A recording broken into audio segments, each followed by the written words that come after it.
আজ একটু অন্য কিছু শোনাই। রবীন্দ্রনাথ ঠাকুরের ছেলেবেলা থেকে, এই যে ছেলেবেলা থেকে একটু অংশ পড়ে শোনাচ্ছি।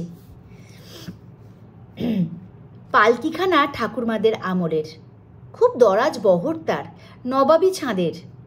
ডান্ডা দুটো ৮-৮ বেহারার কাঁধের মাপের, হাতে সোনার কাঁকন, কানে মোটা মাকড়ি, গায়ে লাল রঙের হাতকাটা মেরজাই পরা বেহারার দল সূর্য ডোবার রঙিন মেঘের মতো সাবেক ধন দৌলতের সঙ্গে সঙ্গে গেছে মিলিয়ে। এই পালকির গায়ে ছিল রঙিন লাইনে আঁকজোক কাটা, কতক তার গেছে ক্ষয়ে, দাগ ধরেছে যেখানে সেখানে, নারকলের ছোবড়া বেরিয়ে পড়েছে ভিতরের গদি থেকে। এ যেন এই কালের নাম কাটা আসবাব পড়ে আছে খাতাঞ্চিখানার বারান্দায় এক কোণে। আমার বয়স তখন 7-8 বছর। এ সংসারে কোনো দরকারি কাজে আমার হাত ছিল না, আর ওই পুরনো পালকিটাকেও সকল দরকারের কাজ থেকে বরখাস্ত করে দেওয়া হয়েছে। এই জন্যেই ওর উপরে আমার এতটা মনের টান ছিল। ও যেন সমুদ্রের মাঝখানে দ্বীপ, আর আমি ছুটির দিনের রবিনসন ক্রুশো, বন্ধ দরজার মধ্যে ঠিকানা হারিয়ে চারদিকে নজরবন্দি এড়িয়ে বসে আছি। তখন আমাদের বাড়ি ভরা ছিল লোক, আপন পর কত তার ঠিকানা নেই। নানা মহলের চাকর দাসীর নানা দিকে হই হই ডাক। সামনের উঠোন দিয়ে প্যারিদাসী ধামা কাঁখে বাজার করে নিয়ে আসছে তরি তরকারি। দুখানা বেহারা বাঁক কাঁধে গঙ্গার জল আনছে। বাড়ির ভিতরে চলেছে তাঁতিনি নতুন ফ্যাশন পেড়ে শাড়ির সওদা করতে। মাইনে করা যে দিনু শেকরা গলির পাশের ঘরে বসে হাপড় ফোঁস ফোঁস করে বাড়ির ফরমাস খাটত, সে আসছে খাতাঞ্চিখানায় কানে পালকের কলম গোঁজা কৈলাস মুখুজ্জের কাছে পাওনার দাবি জানাতে। উঠোনে বসে টং টং আওয়াজে পুরনো লেপের তুলো ধুনছে ধুনুরি। বাইরে কানা পালোয়ানের সঙ্গে মুকুন্দলাল দারোয়ান লুটোপুটি করতে করতে কুস্তির পেঁয়াজ কষছে। চটা চট শব্দে দুই পায়ে লাগাচ্ছে চাপড়। ডন ফেলছে 20-25 বার ঘন ঘন। ভিখিরির দল বসে আছে বরাদ্দ ভিক্ষার আশা করে। বেলা বেড়ে যায়, রোদ্দুর ওঠে কড়া হয়ে, দেউড়িতে ঘণ্টা বেজে ওঠে। পালকির ভিতরকার দিনটা ঘণ্টার হিসেব মানে না, সেখানকার 12টা সেই সাবেক কালের, যখন রাজবাড়ির সিংহদ্বারের সভাভঙ্গের ডঙ্কা বাজত, রাজা যেতেন স্নানে চন্দনের জলে। ছুটির দিন দুপুরবেলা যাদের তাঁবেদারিতে ছিল তারা খাওয়া দাওয়া সেরে ঘুম দিচ্ছে। একলা বসে আছি। চলেছে মনের মধ্যে আমার অচল পালকি। হাওয়ায় তৈরি বেহারাগুলো আমার মনের নিমক খেয়ে মানুষ। চলার পথটা কাটা হয়েছে আমারই খেয়ালে।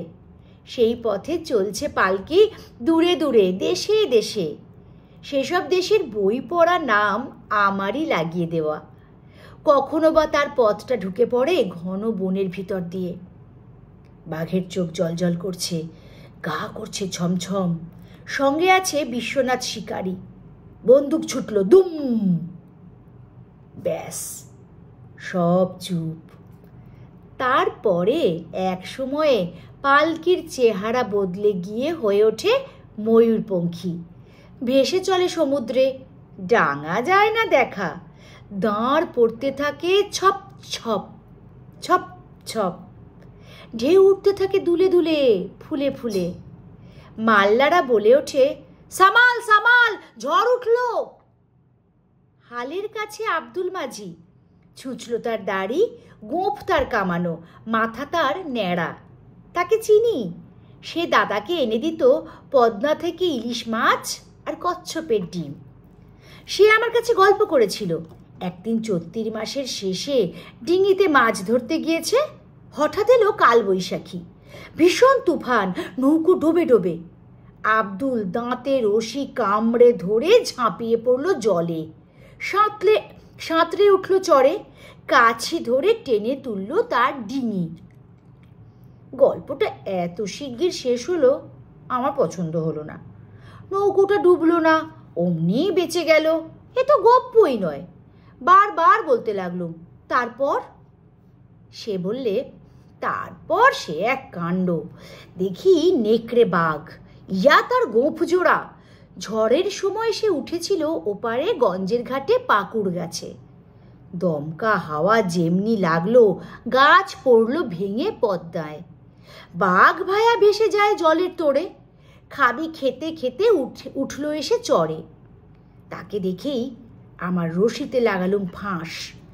জানোয়ারটা এত বড় চোখ পাকিয়ে দাঁড়ালো আমার সামনে। সাঁতার কেটে তার জমে উঠেছে খিদে। আমাকে দেখে তার লাল টকটকে জিভ দিয়ে নাল ঝরতে লাগলো।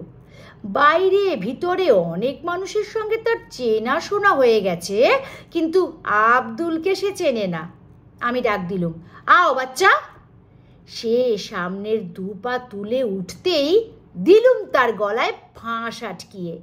ছাড়াবার জন্যে যতই ছটফট করে ততই ফাঁস এঁটে গিয়ে তার জিভ বেরিয়ে পড়ে। এই পর্যন্ত শুনেই আমি ব্যস্ত হয়ে উঠলুম। বললুম, আব্দুল, সে মরে গেল নাকি? আব্দুল বললে, মরবে তার বাপের সাধ্যে কি? নদীতে বান এসেছে, বাহাদুরগঞ্জে ফিরতে হবে তো। ডিঙির সঙ্গে জুড়ে বাঘের বাচ্চাকে দিয়ে গুণ টানিয়ে নিলেম অন্তত 20 ক্রোশ রাস্তা। গোঁ গোঁ করতে থাকে, পেটে দিই দাঁড়ের খোঁচা। 10-15 ঘন্টার রাস্তা 1.5 ঘন্টায় পৌঁছে দিলে।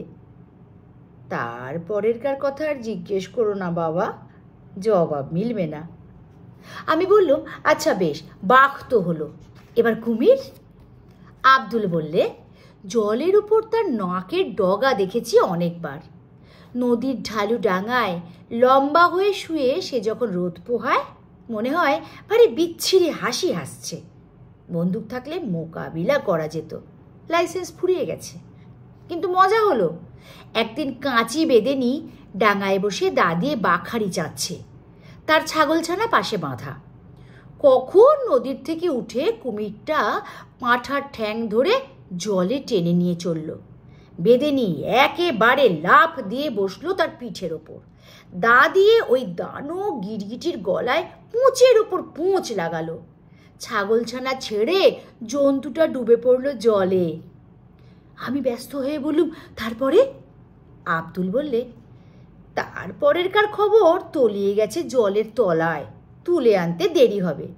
আসছেবার যখন দেখা হবে চর পাঠিয়ে খোঁজ নিয়ে আসব। কিন্তু আর তো সে আসেনি, হয়তো খোঁজ নিতে গেছে। এই তো ছিল পালকির ভিতর আমার সফর। পালকির বাইরে একদিন ছিল আমার মাস্টারি, রেলিংগুলো আমার ছাত্র। ভয়ে থাকতো চুপ। একটা ছিল ভারী দুষ্ট, পড়াশোনায় কিচ্ছুই মন নেই। ভয় দেখাই যে বড় হলে কুলিগিরি করতে হবে। মার খেয়ে আগা গোড়া গায়ে দাগ পড়ে গেছে। দুষ্টুমি তবু থামতে চায় না, কেননা থামলে যে চলে না, খেলা বন্ধ হয়ে যায়। আরও একটা খেলা ছিল, সে আমার কাঠের শিঙ্গিকে নিয়ে।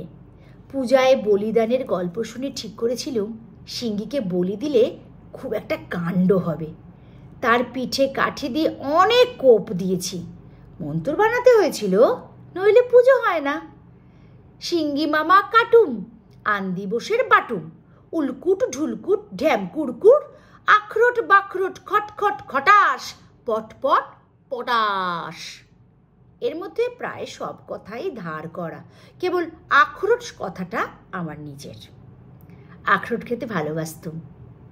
খটাস শব্দ থেকে বোঝা যাবে আমার খাঁড়াটা ছিল কাঠের, আর পটাশ শব্দে জানিয়ে দিচ্ছে সে খাঁড়া মজবুত ছিল না।